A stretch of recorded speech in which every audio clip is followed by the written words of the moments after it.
Yibunei HaMikdash Hirtzio inte malai Okor les ozman. Welcome, Rabbi. Welcome, everyone.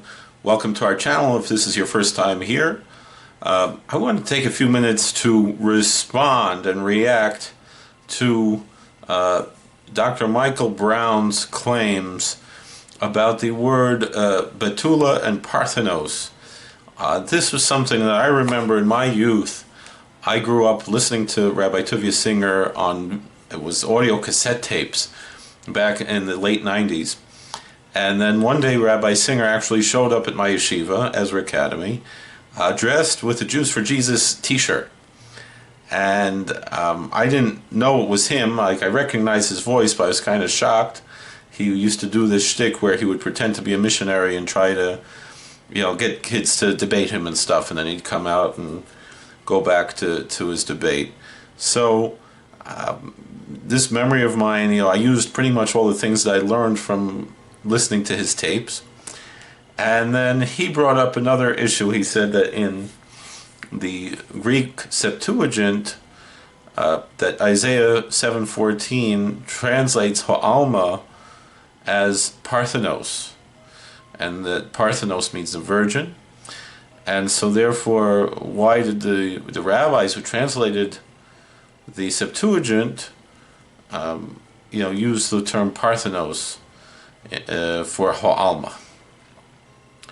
And the answer that he gave was that afterwards, that he stumped me, and then when he came back dressed as Rabbi Singer, he explained that it wasn't the rabbis who translated the prophets. The original Septuagint was only the Pentateuch, was only the Chumash, the 5 books of Moses. And so the book of Isaiah would be a translation made by the church. Now, there's issues with that, mostly that in the Dead Sea Scrolls, which predate Christianity, there are fragments of Greek Isaiah. But the answer that Rabbi Singer gives is that really the term Septuagint often has just been used to mean any Greek translation other than Aquila's. And so therefore it would be like, we had the Protestant church had the King James Version, and then anything else since then in English, or really anything in English before that, the Catholic Church, the first English Bible is Douay Rheims. And if we just called every English Bible Douay Rheims, including the NIV and then NSRB and all these others, would just be called Douay Rheims or King James. And so even when it comes to the Pentateuch, the Septuagint that's used in the Greek Orthodox Church, for example, liturgically, is not the one that was translated by the rabbis, but rather is something that was made by the church. Now let's see what Dr. Brown has to say about his claims here, and we'll react to that. All right. A brand new YouTube channel, Discover the Messiah. It exists for one person. I want to draw attention to one of the most bizarre claims made by Rabbi Tovia Singer, Canon Missionary Rabbi Tovia Singer. Out of many bizarre claims he makes, this is perhaps one of the most bizarre at all. I'll explain it. We'll play a clip, and then I'll debunk it for you. Okay, so some background. The Septuagint is the Greek translation of the Hebrew Scriptures into Greek, beginning in around the 3rd century before the time of Jesus and culminating maybe about 150 years before the times of Jesus. So over about a 150-year period or so, give or take some years, the Septuagint was translated by different Jewish scholars, and this was so that Jewish people in the diaspora who knew Greek better than Hebrew would have an accessible translation, also interpreting things through Jewish eyes. So that was the whole purpose of it. The New Testament writers often quote the Septuagint because they are writing in Greek for the Greek-speaking world, and therefore they're quoting in the Jewish Greek Bible of the day. Sometimes they translate straight from the Hebrew, sometimes they rely on other textual traditions. But Rabbi Tovia Singer makes the very bizarre claim that only the 5 books of Moses were translated from Hebrew into Greek before the time of Yeshua, and that the other books were translated later, even so much later that there's actually Christian influence into the Septuagint. So let's listen to what he has to say. The original Septuagint was only in the Chumshei Torah, and Isaiah is not part of the 5 books of Moses. Subsequently, it was translated, the Tanakh was translated into the Greek language by Jews and by the church. Origen, the 3rd century church father, translated Tanakh. He knew Hebrew, he translated into Greek, and what he did was he put in, every time the New Testament mistranslates Tanakh, he put it in the Greek. Now it happens to be that the word Parthenos in Greek does not really just mean a virgin. So the word Bisula only means a virgin, can't mean anything else. It has nothing to do with being a young woman, it just means a virgin. Like, for example, in Genesis 34, verse 3 and 4, Dinah, she was raped, and Shechem loved the girl and wanted to marry her. So in the Septuagint, it calls her a Parthenos too, although she was raped. So it happened to be a lie, but number 2 is they never translated it, so it's all complete fake. All right, so he makes a few claims there. I'm not going to get into the Greek Parthenos at this point, but I want to look at 2 specific claims. One, that it was only the 5 books of Moses that were translated prior to the time of Yeshua. And then secondly, that the Hebrew word Betula always means virgin. Again, it's shocking to hear him say these things because the evidence is just so plain and so clear. The 5 books of Moses were the first part of the Tanakh, the first part of the Hebrew scriptures that were translated into Greek. We agree with that. There's no argument over it. Again, the translation takes place over 150 years or more, but it's all completed well before the time of Jesus. So when New Testament authors are quoting the Septuagint, they're not making it up. They're quoting from the main Greek Jewish translation of the day. Well, how do we know that? Well, one important witness is Ben Sira, called Ecclesiasticus in Greek, but Ben Sira in Hebrew. And a descendant of the author of the book translates it into Greek. And this is included in the Septuagint. Ben Sira is in the Septuagint. If you have a Catholic Bible, it's part of the Apocrypha. So there he even insults Catholics and, kind of proves his own ignorance. Catholics don't call the books that Protestants call Apocrypha. They don't use the term Apocrypha. They use the term Deuterocanon. It's just a side point, right? So listen to what he says here about translating it. So this is about 150 years before the time of Jesus, all right? It could be 130, 150 years before the time of Jesus. Therefore, you are invited to read this. Read what? The book of Ben Sira. Attentively and with an open mind, and to exhibit a spirit of understanding forgiveness.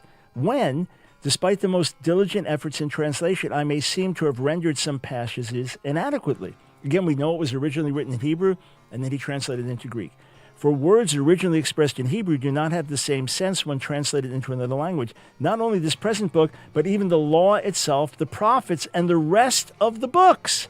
So he's talking about the entire Old Testament, differ quite a bit when they are read in the original. So he's saying we have the Septuagint, we have the Greek translation of the entire Hebrew Bible. It was certainly completed at that time, 150 or so years before the time of Jesus. And he said, but it changes the meaning some from the original Hebrew, so make sure you're looking at this diligently. So he's acknowledging it was all done. Philo, the famous Jewish philosopher, who's an older contemporary of Jesus, born about 20 years before Yeshua would have been born. In his writings, he quotes from the Septuagint. So this was an existing body of literature. The translation was already done. So again, he's not really addressing Rabbi Singer's claim. He's claiming that the Septuagint was fixed, which it was not. Meaning Origen's translation is also called Septuagint. This is what he's missing here. So let's continue.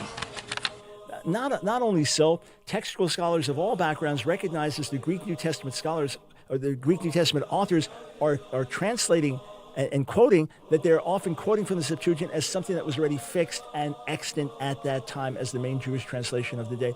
Also, scholars like Emmanuel Tov, who's maybe the foremost Septuagint scholar of the generation, Israeli scholar Emmanuel Tov, he's pointed out that some of the vocabulary that's used in the Septuagint reflects Greek usage from the 3rd and 2nd centuries BCE.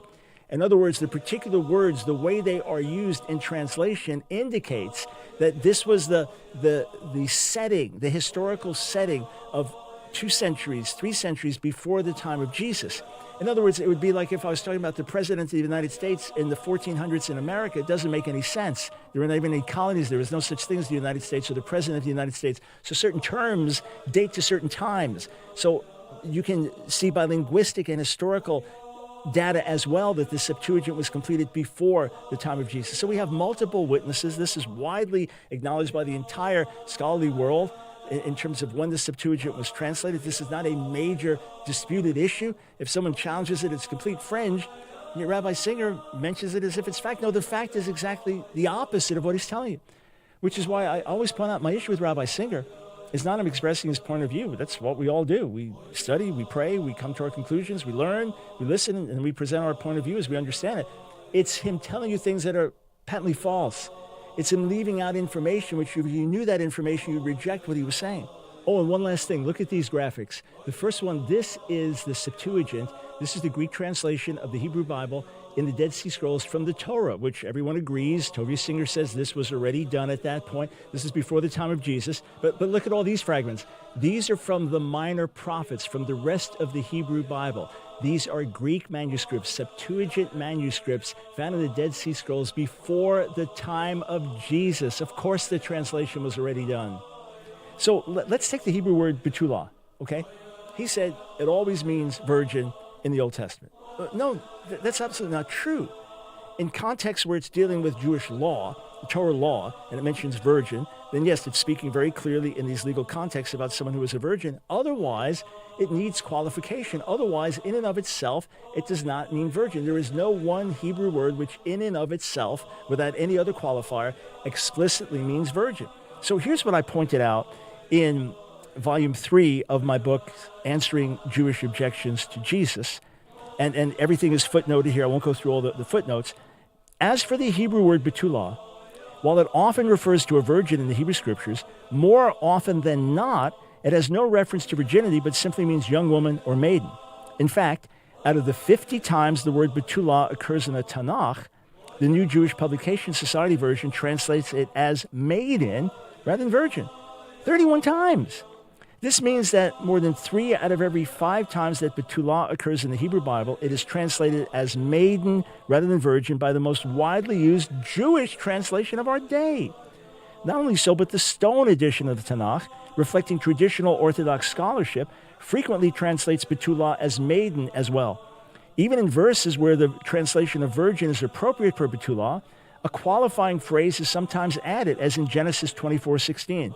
The maiden, Na'arah, was very beautiful, a virgin, betulah, whom no man had known.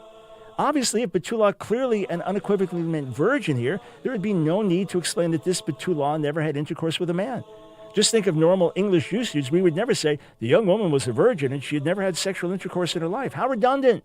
What other kind of virgin is there? Again, just look at Jewish translations of the Hebrew Bible, and you will see that betulah is often translated in ways other than virgin, because in and of itself, it does not mean virgin unless it is in a Jewish legal context, Torah law, talking about virginity, then it plainly means virgin. And then there are verses, I'll give you many verses, but Joel 1:8, Eli kivtulah, chagurat sak al ba nureha, lament like a maiden girt with sackcloth for the husband of her youth. A betulah lamenting for the husband of her youth. You say, well, they were only betrothed, they never married. So you have to read something into text to make it work. What about one of the most famous, influential, learned, contemporary rabbis, one of the great giants in Jewish thought of this past generation, Rabbi Adin Steinschaltz? How does he translate betulah here? What's his commentary? The tragedy will be so terrible that Israel will have no recourse but to wail. Lament like a young woman. Rabbi Steinschaltz translates betulah as young woman. Lament like a young woman girded with sackcloth who mourns for the husband of her youth. It's talking about a married woman who is a betulah, who is clearly no longer a virgin. She's lamenting over her husband. So friends, please, I urge you, don't take what I say at face value. Don't take what Rabbi Singer says at face value. Study, dig for yourself, and you will be shocked to see in video after video how Rabbi Singer seriously misleads you. As I shared many times, it's one of our great joys on a very regular basis to hear from people whose faith was destroyed, demolished, who became confused, listening to Rabbi Singer, And then when they came across one of our videos and we set the record straight and they dug for themselves, they found, wow, what they heard from Rabbi Singer was terribly inaccurate, or he left out some things that would let you know that his position was not the main Jewish position. He didn't tell you other things that would rebut his position. That's what grieves me the most. Let's put everything on the table and then let people study and decide for themselves. I go by the words of Jesus, Yeshua, who said, the truth will set you free. This is probably the silliest claim that Dr. Brown has here. He's saying that the word betula does not mean virgin. Now, the truth of the matter is the word parthenos does not necessarily mean virgin, even though it's used to mean parthenogenesis and so forth. Betula is a very, very descriptive word, meaning to say that there's no, for example, there's no equivalent. There's no word batul, for example, for a male virgin. Is specifically referring to a female virgin because the hymen is called the betulim. And so a betula is someone who has the betulim. And so therefore, that is it's a very descriptive anatomical term that can only refer to a female virgin. And we see this, in the scripture. This says Elu betule biti. These are the betulim. This is the signs of the virginity of the daughter, meaning perhaps that when she lost her virginity and there was blood and so forth, and that's it's a very descriptive term. Anatomical term. So now that Dr. Brown is saying, well, there are Jewish translations of the Bible into English that translate the word betula as maiden instead of virgin, so therefore the word doesn't necessarily mean virgin. That shows an ignorance of the English language as well, because the word maiden means virgin. That's why, again, in more archaic English, the hymen, the betulim, is called the maidenhead. And so therefore it's not, his whole premise is nonsense, with all due respect, and I can't imagine that someone who proclaims himself to be such a scholar of language and linguistics is ignorant of this. To me, this seems to be an intentional misleading that is common among missionaries. And so therefore it's just, and again, he's saying, well, he's not getting into all the details. He's just saying, making the claim, that ridiculous claim, that the word betula does not mean virgin. The word betula specifically means a female virgin and nothing else. It doesn't, as opposed to the word alma, which is the female form of elam. That is a word that, like most Hebrew words, has both a masculine and feminine form. Betula has no masculine form other than, as far as referring to a male virgin. Rather, betul would mean that part of the anatomy. That would be, as far as the masculine gender of gendered language, that would be the only masculine form of that word. And so it's just total nonsense that he's spewing here. I would like to talk to Rabbi Singer about, perhaps bringing more proof of his claim that the Septuagint as we have it is of Christian origin. I believe that he is correct, but I would like maybe some more evidence of that. But I know obviously Christian apologists are going to try to argue otherwise. So thank you. I hope you enjoyed this. Thank you for watching. Please like, share, and subscribe. Consider perhaps also membership for our channel if you enjoy this type of content, because quite often we will have some members-only videos and also some videos that are presented to members before everybody else. So God bless. Please like, share, and subscribe, comment, and we'll see you later. We hope you enjoyed this content. This channel has over 5,000 videos, including Torah commentary, podcasts, footage of Jewish and historical events, and much more. We are sure you will find more videos you will enjoy. Please like, share, subscribe, hit the bell button, and comment. Rabbi Kolakowski often makes videos based on questions in the comment section, so you might have a video made just for you. By helping this channel grow, you are helping to spread Torah. God bless. Yibunei HaMikdash,